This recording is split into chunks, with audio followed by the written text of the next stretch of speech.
In our last video, we discussed the signal flow that gets sound out to the audience. But what if we need to send sounds back to our musicians for them to hear each other?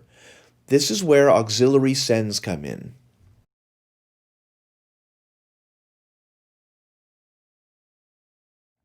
As the name implies, an auxiliary send, or aux as they are often called, is a mix that is sent somewhere other than the audience.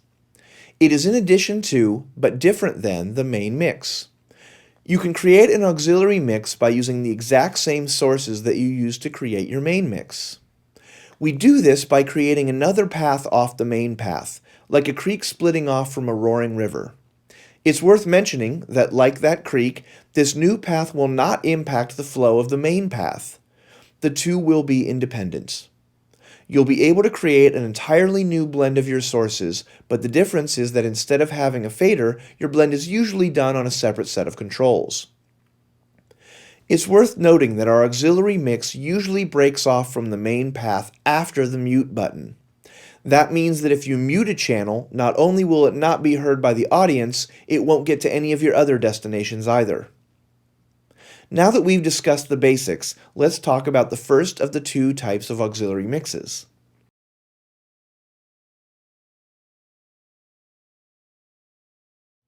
The first type we need to talk about is referred to as a pre-fader auxiliary send. The fader we are referring to is the channel fader that we use to control the level of our sounds for the audience.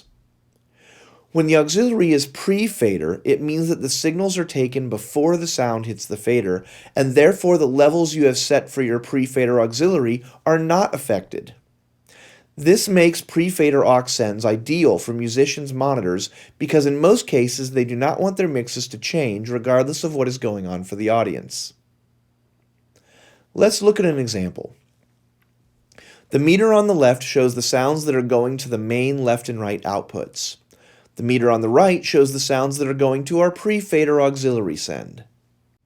As I turn this knob to send signal to the aux send, we see signal in the pre-fader aux send. While I have sound traveling to both destinations, let's hit the mute button. As you can see, the mute button stops the sound from going to any of the destinations. This is because the mute button is wired directly after the EQ, and anything after this point will be affected by the mute. But what if we don't want the audience to hear something that the musicians need to hear? If that is the case, I can simply turn down the channel fader, and you will notice that it does not affect our pre-fader send. Since the signal is taken before, or pre, the channel fader, the sound being sent to the aux is not affected.